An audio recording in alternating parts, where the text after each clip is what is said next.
السلام علیکم ویورز، امید ہے آپ سب بخیر و عافیت ہوں گے۔ اللہ پاک آپ سب کو مجھ سمیت اپنی حفظ و امان میں رکھے۔ سامعین کرام، آج کا ویلاگ یقیناً پولیٹیکل افیئرز سے ہی متعلق ہے۔ آج ہم بات کریں گے ملکی تاریخ میں ایک بار پھر سیاسی بھونچال۔ سامعین کرام، آپ جانتے ہیں کہ جمہوری دور میں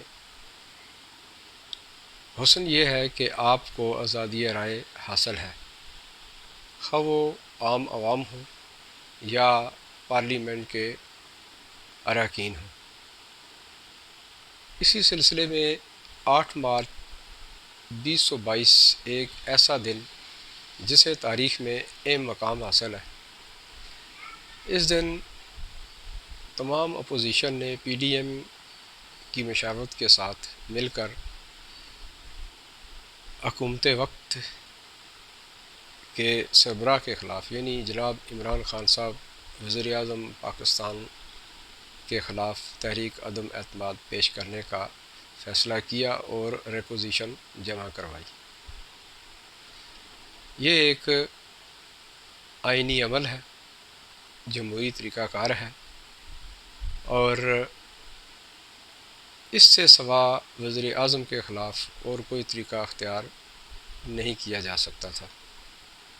جمہوری عمل کا تقاضا یہی ہے، اور آئین پاکستان بھی اس کی اجازت دیتا ہے کہ جب کوئی حکومت اپنے کام بطریق احسن نہیں کر سکتی، کوئی وزیر اعظم اپنا کام بطریق احسن نہیں کر سکتا، ملک کو نقصان ہو رہا ہوتا ہے، رعایا پریشان ہوتی ہے، مختلف کنٹرول جو وزیر اعظم کو کرنا ہوتا ہے، خاص کر مہنگائی پر، بے روزگاری پر، وہ نہیں کر سکتا، یعنی دوسرے لفظوں میں وہ ان ایفیشینٹ ڈکلیئر ہو جاتا ہے، تو ایسی صورت میں اپوزیشن کو یہ اختیار حاصل ہے کہ وہ تحریک عدم اعتماد پیش کرے اور نیا قائد ایوان جو ہے نا وہ چنا جائے۔ تو یہ ان کا جمہوری حق تھا اور بالکل آئین کے عین مطابق ہے۔ اچھا دیکھیے کہ جب اپوزیشن نے جب یہ باتیں شروع کی تو گورنمنٹ نے تانے دینے شروع کر دیے کہ جی اگر آپ کے پاس اتنے اراکین ہیں کہ آپ 172 افراد پورے کر سکتے ہیں، 172 اراکین پورے کر سکتے ہیں جو ضروری ہوتے ہیں تحریک عدم اعتماد کے لیے، تو آپ پیش کیوں نہیں کرتے؟ آپ ریکوزیشن کیوں جمع نہیں کرواتے؟ تو آپ دیکھیے کہ اپوزیشن نے بالآخر 8 مارچ کا دن چنا اور ریکوزیشن جمع کروا دی۔ یہ بھی ایک آئینی حق ہے، اور پھر دیکھیے کہ حکومت کا ایک اور اقدام، وہ یہ دیکھیے کہ جب یہ سلسلہ ہو گیا، جمع ہو گئی تحریک عدم اعتماد کی ریپوزیشن، تو پھر جوڑ توڑ کا کام ظاہر ہے شروع ہوتا ہے۔ اپوزیشن نے اس سے پہلے جوڑ توڑ کر رکھی تھی، اور مزے کی بات یہ ہے کہ جناب عمران خان صاحب کی پارٹی کے لوگوں کو انہوں نے اپنے ساتھ ملایا ہوا تھا، یعنی ان کی حمایت حاصل کر رکھی تھی۔ یہ آئین کے مطابق ہے، وہ کہاں سے اور بندے پورے کرتے یا 172 کا رکن کہاں سے لاتے؟ یقیناً جو انحراف کرے گا، پالیسی انحراف کرے گا، خوش نہیں ہوگا، تو لازمی بات ہے کہ اس نے کسی نہ کسی طرف جانا ہے، اور آئین اس بات کی اجازت دیتا ہے۔ لہٰذا انہوں نے کوئی 24 لوگوں کو اپنے ساتھ عہد و پیمان کر کے ملایا ہوا تھا۔ تو جب یہ معاملہ ہوا تو حکومت وقت کو پتہ چلا کہ بھائی ان کے پاس تو اتنی سٹرنتھ موجود ہے۔ حکومت وقت نے کوئی پلان بنایا، بقول مولانا فضل الرحمان صاحب پی ڈی ایم کے سربراہ ہیں، جے یو ایف کے بھی سربراہ ہیں، کہ جی حکومت وقت یہ چاہ رہی ہے، ان کا یہ پلان ہے کہ ان اراکین کو اغوا کیا جائے اور عین جس دن یہ اجلاس بلایا جائے تاکہ یہ وہاں پر موجود نہ ہو اور ان کو ناکامی کا منہ دیکھنا پڑے۔ تو اس خدشے کے تحت انہوں نے اپنے ان حمایتی اراکین کو، اپنے لوگوں کو پارلیمنٹ لاجز میں منتقل کر دیا۔ یقیناً یہ ایک محفوظ جگہ تھی، اور جب حکومت وقت کو اس بات کا پتہ چلا کہ یہ اراکین وہاں پر جمع ہیں، تو حکومت وقت نے 200 لوگوں پر مشتمل 200 پولیس افراد پر مشتمل ایک سکواڈ وہاں بھیج دیا، جنہوں نے جا کے پارلیمنٹ لاجز کے اندر جو داخل ہوئے انہوں نے تلاشی لی، اور غیر آئینی اقدامات یہ کہ انہوں نے دروازے توڑے، لوگوں کی پرائیویسی متاثر ہوئی، اور اس طرح کے دیگر معاملات ہوئے۔ 2 MNAs کو انہوں نے گرفتار بھی کیا، JUF کے، اور پھر اسی طرح یہ ہوا کہ 2 لوگ زخمی بھی ہوئے، زد و کوب ہوا۔ گویا ایک غیر آئینی اقدام حکومت وقت نے کیا۔ اور اگر دیکھا جائے کہ پارلیمنٹ لاجز میں یہ اراکین گئے تو پارلیمنٹ لاجز MNAs کے رہنے کے لیے ہی بنا ہے، یہاں کوئی پابندی نہیں ہے، وہ ایک حکمت عملی تھی اور اس کے تحت وہ گئے، اور حکومت کی مبینہ بدنیتی کہہ لیں یا ان کا پلان کہہ لیں، اس کو رد کرنے کے لیے گئے، تو گویا انہوں نے کوئی جرم نہیں کیا۔ پھر آپ دیکھیں کہ حکومت وقت کو سخت تشویش ہوئی اس بات کے اوپر، اور پھر انہوں نے یہ کیا ہے کہ جی PTI کے جو کچھ منحرف لوگ تھے ان کو دھمکیاں دینا شروع کر دی، جلسے جلوسوں میں دھمکیاں دینا شروع کر دی۔ جب دھمکیاں ان کو ملی ہیں تو ان لوگوں نے ریکویسٹ کی ہے، اور پھر اس واقعے سے جب وہ یہ جو پارلیمنٹ لاجز پہ جب ریڈ ہوا تو وہ خوفزدہ ہوئے، انہوں نے اپنے جو لیڈران تھے، یعنی جن کے ساتھ انہوں نے ہلاک کر لیا یا جن کی حمایت کے لیے انہوں نے کہا، ان سے رجوع کیا، یعنی مولانا فضل الرحمان یا اپوزیشن ساری سے، کہ ہمیں محفوظ مقامات پر منتقل کیا جائے۔ لہٰذا اس حکمت عملی کے تحت پارلیمنٹ لاجز سے یہ لوگ پارلیمنٹ سندھ ہاؤس منتقل ہوئے۔ اچھا، جب یہ سندھ ہاؤس منتقل ہوتے ہیں تو کسی کو اس بات کا علم نہیں ہے، یہ بھی حکمت عملی ہے، یہ کوئی برائی نہیں ہے۔ جب وہاں، کیونکہ وہ اپنی مرضی سے گئے، جب وہ وہاں گئے تو حکومت وقت کو تشویش ہوئی کہ اب کیا کیا جائے، یہ لوگ کہاں ہیں، ان کی تلاش کی جائے۔ تو جیو کے مشہور و معروف اینکر جناب حامد میر صاحب وہاں جا پہنچے، انہوں نے جا کے وہاں پر انٹرویوز کیے، راجہ ریاض صاحب سے انٹرویو کیا اور دیگر لوگوں سے انٹرویوز کیے، اور سب نے یہی کہا کہ ہم اپنی مرضی سے آئے اور عمران خان صاحب کی پالیسی کے خلاف آئے۔ تو یہ بھی ایک آئینی بات ہے کہ کسی بھی شخص کو، کسی بھی رکن اسمبلی کو یہ اختیار حاصل ہے، جمہوریت کا یہی حسن ہے کہ وہ اختلاف کر سکتا ہے۔ یہاں تک تو آپ کو میں ساتھ ساتھ بتا رہا ہوں کہ کیا آئینی حق ہے، کیا اخلاقی حق ہے، اور کیا حکمت عملی ہے۔ اچھا، یہاں تک کہ یہ سچویشن ہوتی ہے تو اس کے بعد جب حکومت وقت کو پتہ چلتا ہے کہ یہ لوگ تو سندھ ہاؤس میں، حکومت وقت پھر ایک نئی چال چلتی ہے، خود تو سامنے نہیں آتی کیونکہ سندھ ہاؤس میں وہ موجود ہے، تو پھر وہ اپنے لوگوں کو کہتے ہیں کہ جی آپ لوگ وہاں چلے جاؤ، یعنی پلاننگ ہے یہ بھی ایک، اور اپنے 2 MNAs کی سربراہی میں یہ لوگ وہاں پر حملہ آور ہوتے ہیں۔ یہ حملہ آور ہوتے ہیں، باہر جا کے دھمکیاں دیتے ہیں، گیٹ توڑتے ہیں، اندر داخل ہوتے ہیں، اور آپ سب لوگوں نے یہ دیکھا۔ اور جب یہ بات آتی ہے تو اس کے اوپر نوٹس لے لیا جاتا ہے، پھر یہاں پریشانی ان کے لیے بنتی ہے، یہ بھی غیر آئینی اقدام ہے حکومت کی طرف سے۔ اچھا، وہ اس لیے ذمہ داری حکومت کی ہے، اس لیے کہ عمران خان صاحب کے وہ فالورز ہیں، عمران خان صاحب کو اپنے لوگوں کو کنٹرول کرنا چاہیے۔ یہ لوگ ٹائیگرز کے نام سے ہیں، اور آپ کو یاد ہوگا کہ کرونا جب نیا آیا تھا تو یہ فورس بنی تھی کسی نیک کام کے لیے، کہ کہ کرونا میں یا دیگر اس طرح کے موقعوں پر ان لوگوں سے فائدہ لیا جائے گا، ان کو وردیاں ایشو کی گئی تھی، ان کے اوپر پیسہ لگا وغیرہ وغیرہ، وہ آپ سب کو پتہ ہے۔ لیکن اب دیکھیں کہ اس کا استعمال سیاسی طور پر کیا گیا۔ یہ آپ نوٹ رکھیں کہ یہ دیکھیں کہ کسی بھی جماعت کو فورس رکھنے کا اختیار حاصل ہے یا نہیں، یہ بھی ایک غیر آئینی غیر قانونی بات تھی۔ خیر، اس سے آگے چلتے ہیں۔ جب یہ معاملہ ہو جاتا ہے تو پھر یہاں پہ الزامات لگتے ہیں کہ جی یہ لوگ پیسہ لے کر گئے ہیں، کوئی 2 کروڑ روپے، کوئی 100 کروڑ روپے، کوئی اس طرح کے مختلف قسم کے الزامات جناب عمران خان صاحب کی طرف سے، ان کی تمام پارٹی اراکین کی طرف سے لگتے ہیں، جو کہ غیر اخلاقی بات ہے کہ جب تک ثبوت نہیں ہے تو اس وقت تک الزام کسی کو اس طرح الزام تراشی کرنا یہ بھی ایک طرح گناہ ہے کہہ لیں، اور غیر اخلاقی تو ہے ہی ہے۔ تو جب یہ بات آتی ہے تو ادھر اخلاق کا درس دینے والے جو لوگ ہیں، یعنی عمران خان صاحب خود غیر اخلاقی معاملات کر رہے ہوتے ہیں۔ اچھا،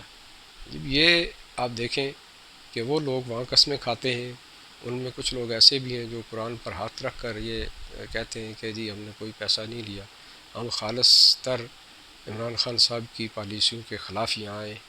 اور ملکی حالات کے مطابق آئیں، کام نہ ہونے کی وجہ سے آئے، ہمارے حلقے میں لوگ ہمیں تنگ کرتے ہیں کہ ہم کام نہیں کر سکتے وغیرہ وغیرہ۔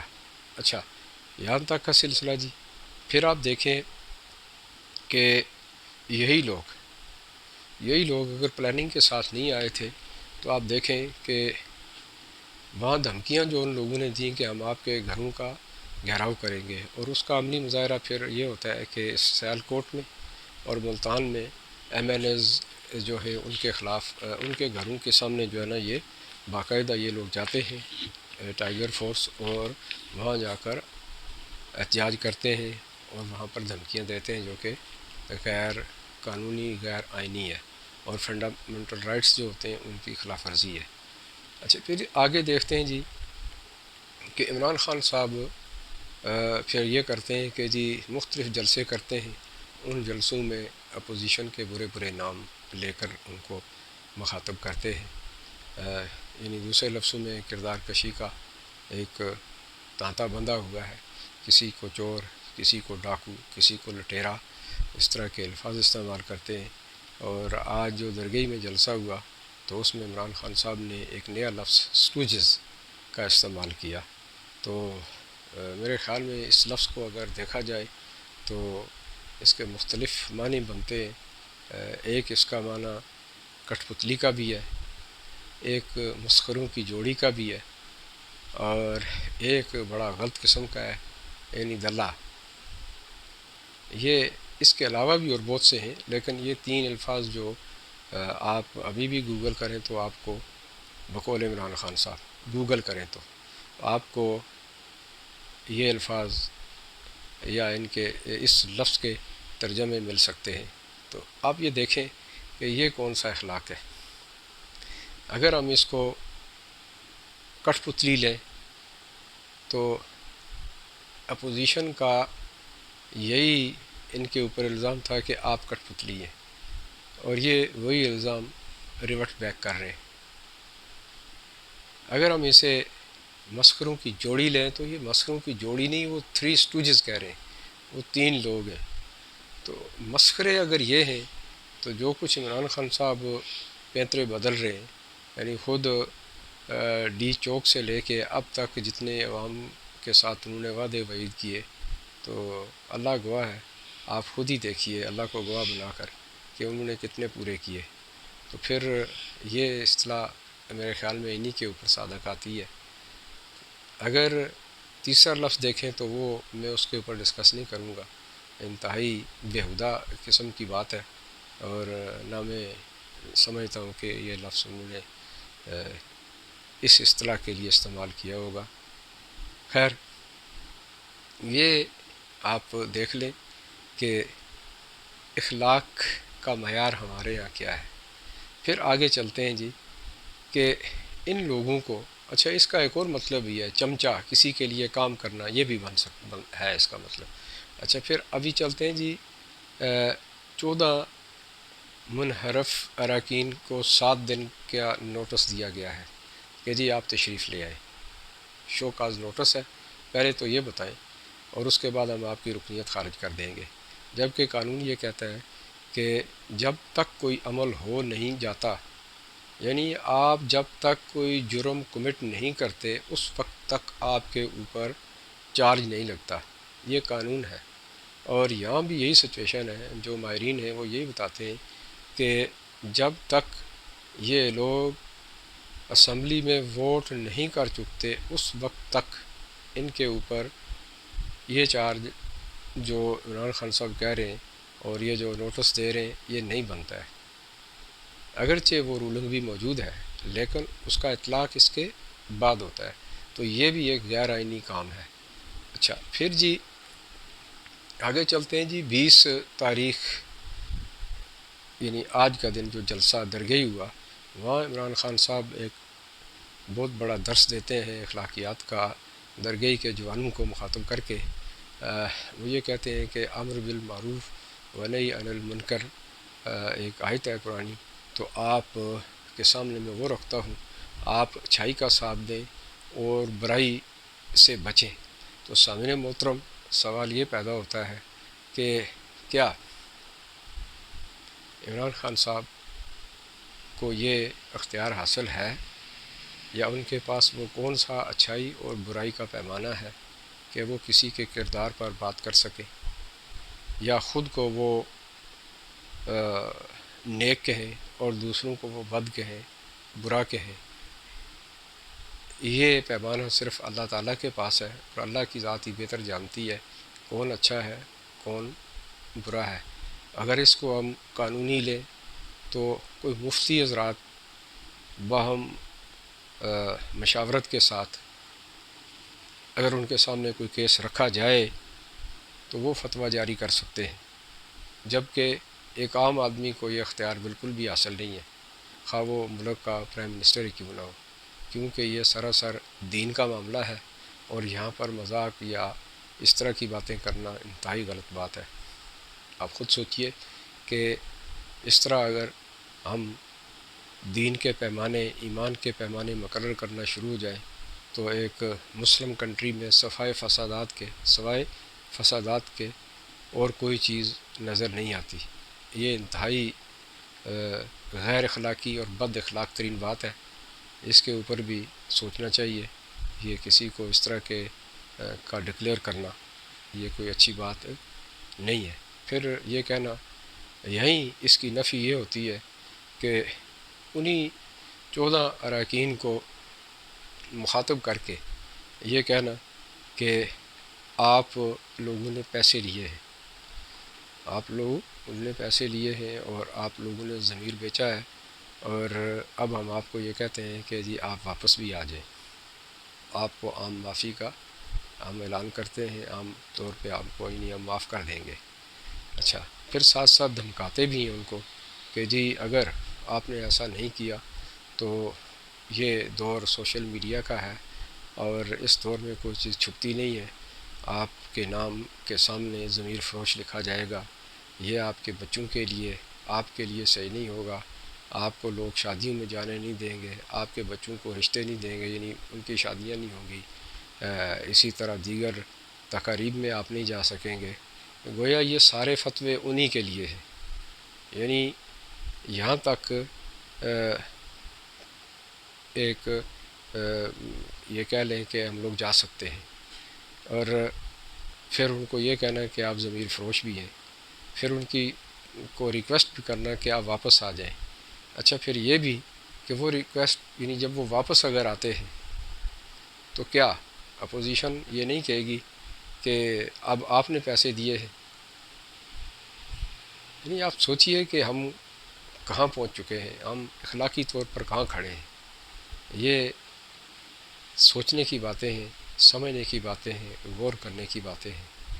پھر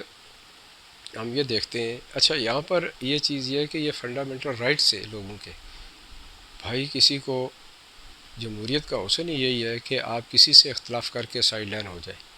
پھر اگر اس کو روکا جاتا ہے، اس طرح کے حربے استعمال کیے جاتے ہیں، تو یہ اس کے فنڈامنٹل رائٹس جو ہے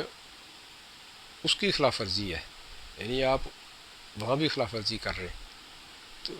یہ کچھ آپ دیکھ لیں۔ پھر آپ یہ دیکھیں کہ 8 مارچ سے 21 مارچ کا یہ جو پیریڈ ہے یہ کوئی 14 دن بن جاتے ہیں۔ ان 14 دن میں آئین کے مطابق 21 تاریخ کو اجلاس بلانا چاہیے تھا